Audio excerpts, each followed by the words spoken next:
Bonjour, c'est avec joie que nous nous retrouvons pour partager un temps de célébration, d'adoration au pied de celui qui nous aime, au pied de celui qui est notre Sauveur. Alors bon culte et ensemble pour le célébrer.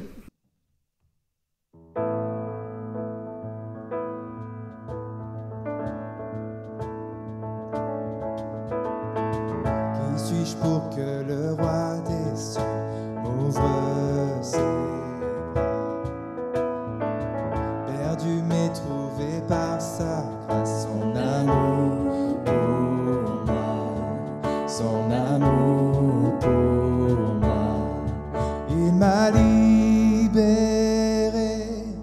ma dette est payée, je suis enfant de Dieu.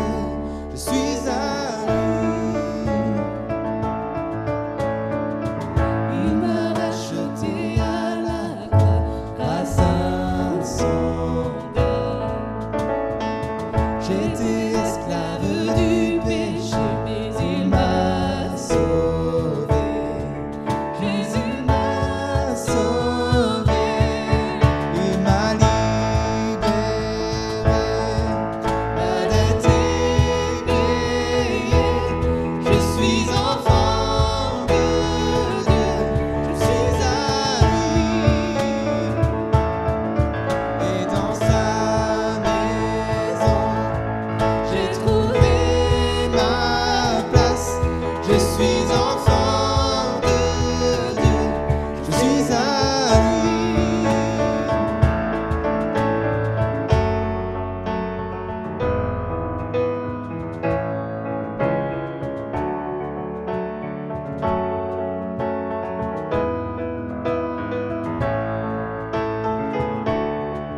Je suis choisi et affranchi. En toi je sais qui je suis. Tu es pour moi, pas contre moi. En toi je sais qui je suis. Je suis choisi et affranchi. En toi je sais qui je suis. Tu es pour moi, pas contre moi. En toi je sais qui je suis. En toi je sais qui je suis.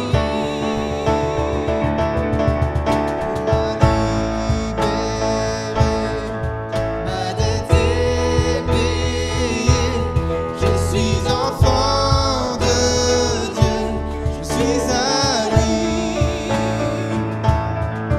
Et dans sa maison, j'ai trouvé ma place. Je suis enfant de Dieu.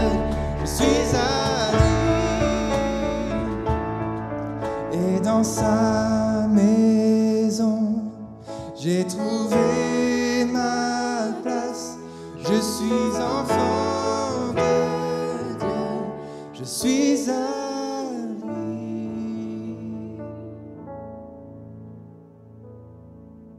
Nous voici réunis autour de la parole de Dieu, la parole de vie.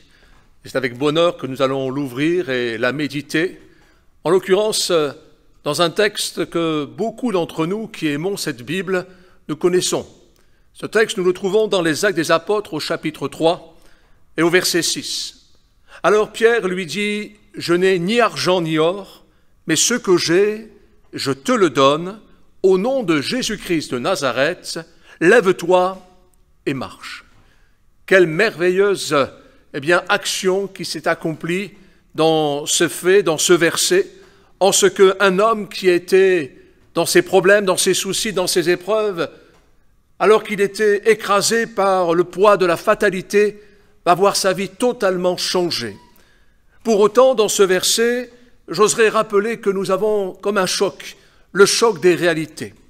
D'un côté, nous avons un homme, en effet, qui, au prime abord, attend de ces hommes, de ces femmes qui montent au temple pour célébrer Dieu.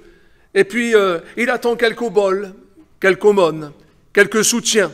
Voici, il les regardait attentivement, s'attendant à recevoir d'eux quelque chose, nous lisons au verset 5. Cet homme est dépendant quelque part des autres. Nous parlons aujourd'hui avec d'autres mots de solidarité, de communauté, de soutien, de persévérance aussi, dans ce que nous pouvons apporter à ce monde, à cette société. Et nous sommes là attentionnés auprès de ceux et de celles qui en ont besoin. Mais au bout du compte, nous sommes tous de ceux qui en ont besoin. Nous sommes tous dépendants des uns et des autres. Et pour autant, sous une autre forme, avec des mots un peu plus violents, la parole de Dieu nous dira « Maudit soit l'homme qui se confie dans l'homme ». Toujours dans cet texte des Actes des Apôtres, au chapitre 3, versets 2 et 3, il y avait un homme boiteux de naissance, qu'on portait, qu'on plaçait tous les jours à la porte du temple, appelé la Belle, pour qu'il demandât l'aumône à ceux qui entraient dans le temple. Cet homme, voyant Pierre et Jean qui allaient y entrer, leur demanda l'aumône. Cet homme est là, dans sa fatalité, dans son besoin, dans sa récurrence de besoin, dans ce quotidien si lourd à porter. Alors bien sûr, il est aidé peut-être par des amis qui le déposent devant la porte du temple. Nous dirions aujourd'hui de la stratégie, un plan d'action. Ils savent que certainement là, ils pourront bénéficier de quelques oboles, de quelques soutiens. Et aujourd'hui encore, eh bien, l'homme est l'homme et tout simplement, il cherche à pouvoir s'en sortir et ceci est légitime. Mais quelque part, il attend des autres. Et nous pourrions venir même aussi eh bien, vers Dieu en pensant que les hommes et les femmes qui fréquentent ces lieux de réunion qu'on appelle les églises, qui professent leur foi, eh bien, vont pouvoir nous aider, nous soutenir, nous encourager, nous accompagner, quelque part même nous écouter, nous soutenir au plus profond de notre être, et ceci est légitime et normal. Mais là, nous sommes dans une dimension supérieure. Nous trouvons en contrepartie ces deux hommes, Pierre et Jean. Ils professent leur foi, non pas ils la confessent, mais ils la professent. Leur dynamique, c'est d'aller prier. Et la prière n'est pas une voie sans issue, n'est pas une rue sans sortie en soi-même, mais au contraire, c'est une avenue qui nous emmène vers Dieu.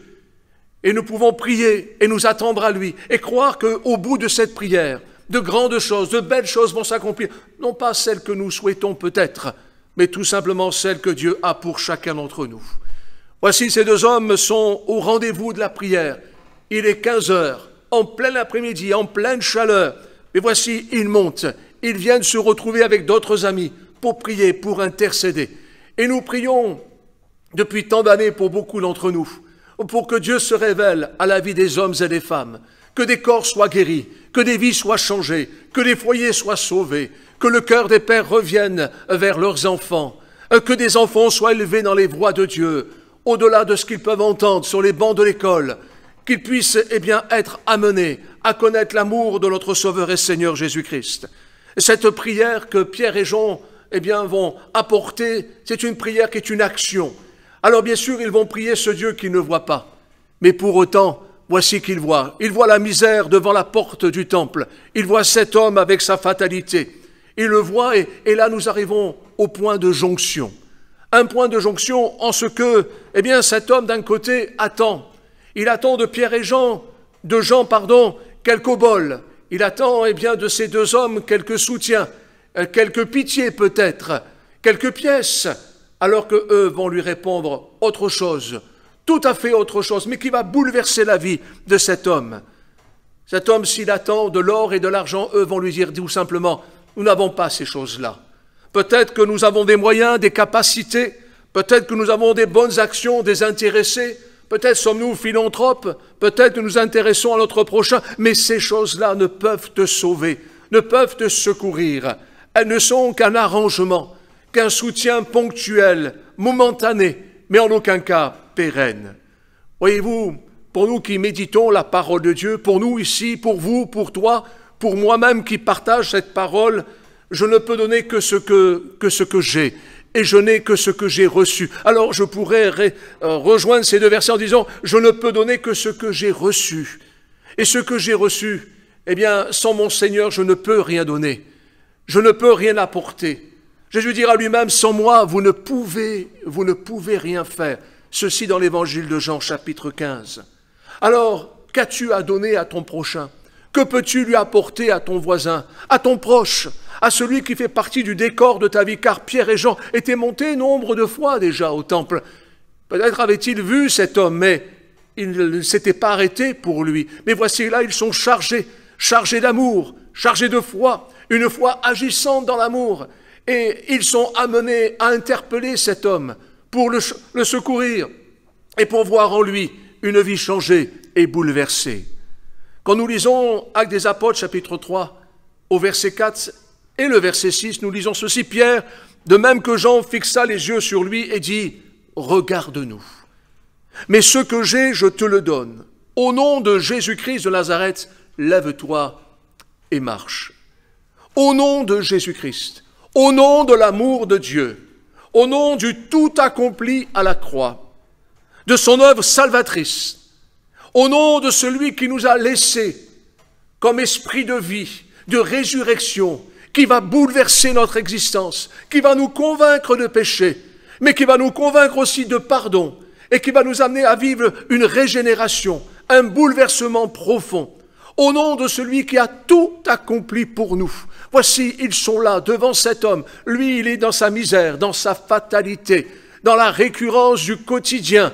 Il est dans ses attentes, qui sont des voies sans issue.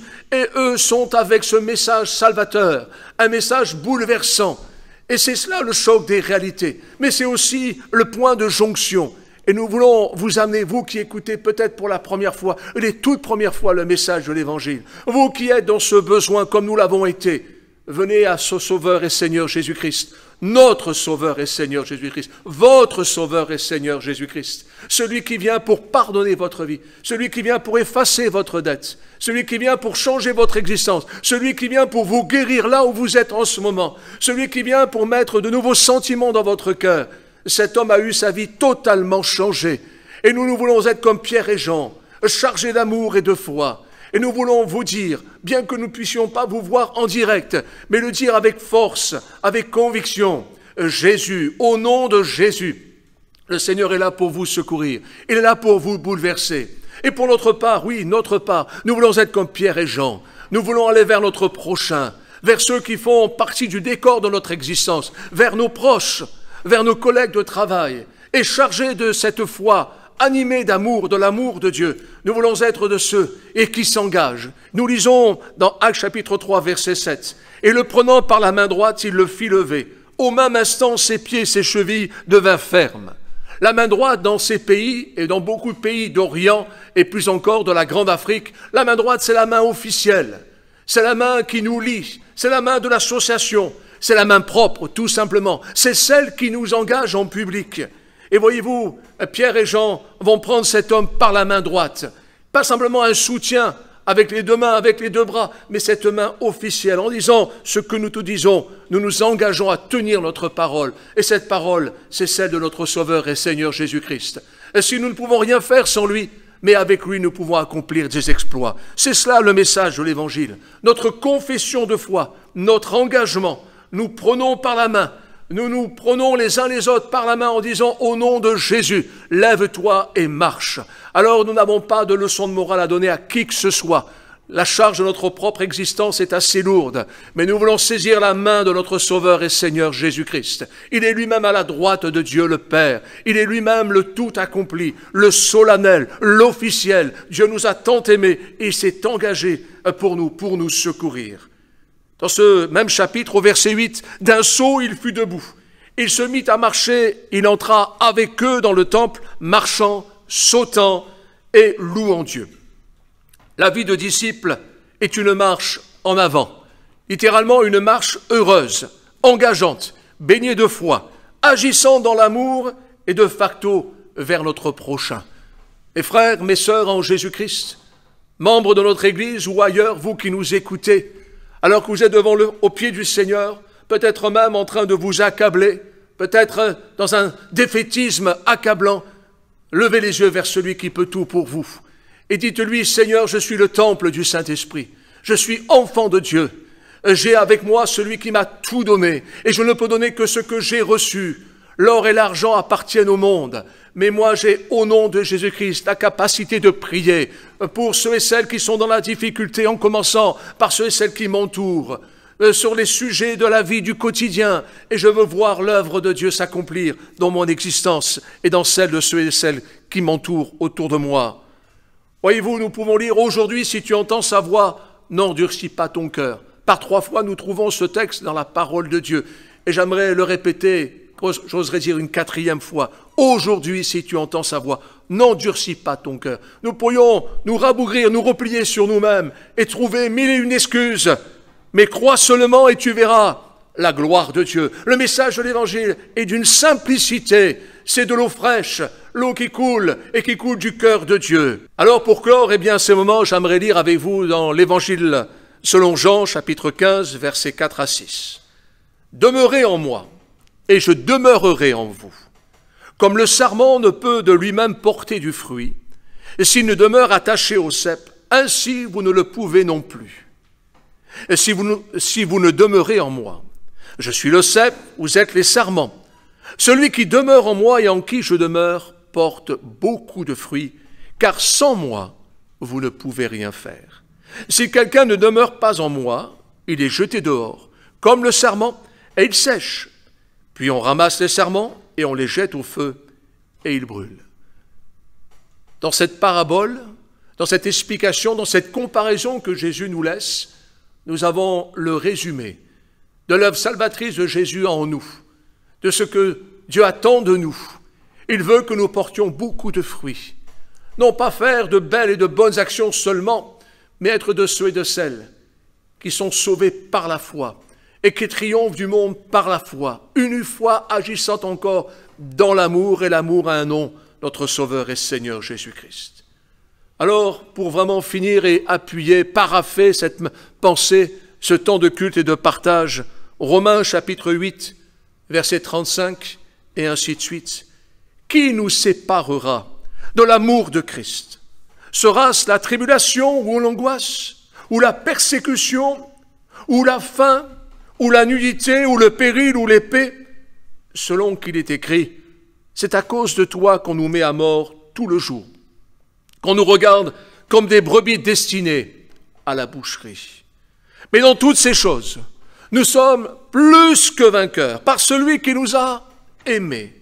Car j'ai l'assurance que ni la mort, ni la vie, ni les anges, ni les dominations, ni les choses présentes, ni les choses à venir, ni les puissances, ni la hauteur, ni la profondeur, ni aucune autre créature ne pourra nous séparer de l'amour de Dieu manifesté en Jésus-Christ, notre Seigneur. » Mon frère, ma sœur, des yeux fixés sur Jésus, prends courage.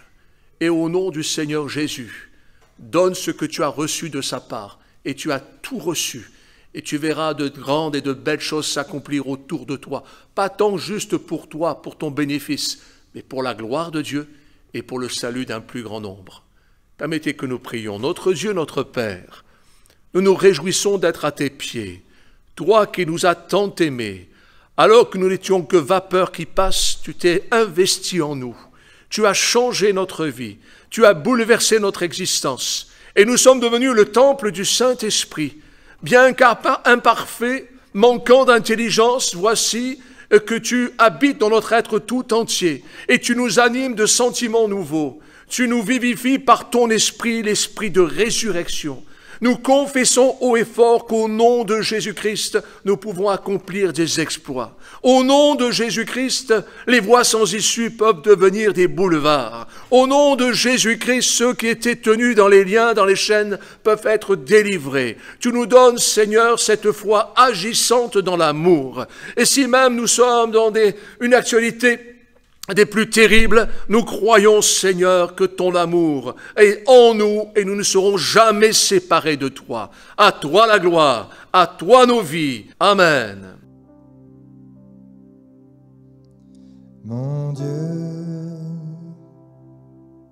par quel amour tu paies un si grand prix pour moi, pour que je sois libéré.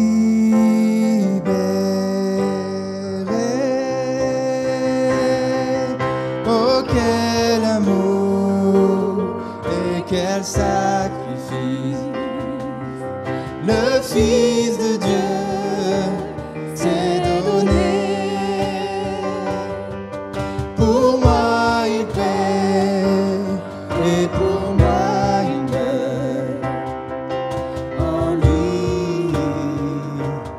je vis en lui, je vis. Tu m'as abandonné tout seul et méprisé le sang ainsi versé pour moi. Oh, quel amour et quel sacrifice, le Fils de Dieu s'est donné. Pour moi il paie et pour moi il meurt. En lui je vis, en lui je vis. Voici l'amour du Christ viendra comme un torrent, laver tout mon péché.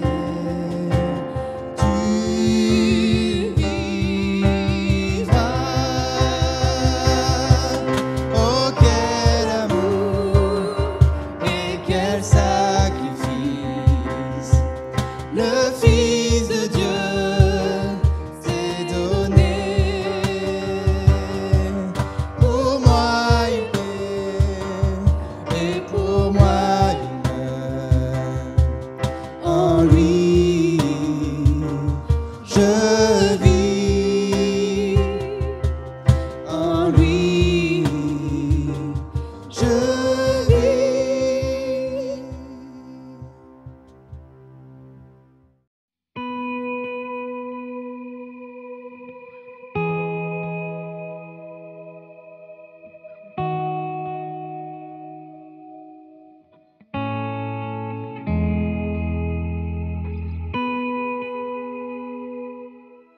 Hey les kids, je vous donne rendez-vous ce 25 novembre pour un programme spécial rien que pour vous. Alors on reste connectés sur la chaîne YouTube de l'église. Maintenant on va chanter tous ensemble, on va voir combien Dieu prend soin de nous. Allez, let's go!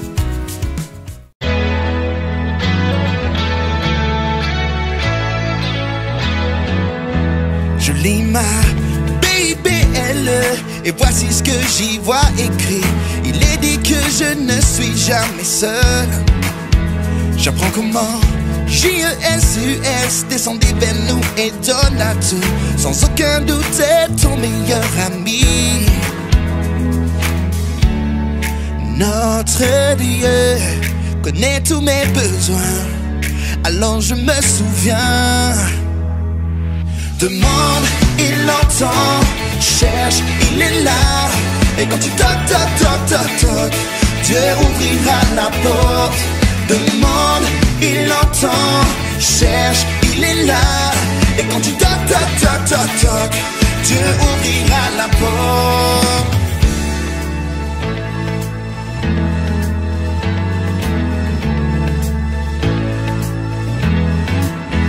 Je lis ma BIBL et voici ce que j'y vois écrit. Il est dit que je ne suis jamais seul. J'apprends comment JESUS descendit vers nous et donne à tout. Sans aucun doute ton meilleur ami. Notre Dieu connaît tous mes besoins. Alors je me souviens. Demande, il entend. Cherche, il est là. Et quand tu toques, toques, toques, toques, toques, Dieu ouvrira la porte. Demande, il entend. Cherche, il est là. Et quand tu toques, toques, toques, toques, toques, Dieu ouvrira la porte.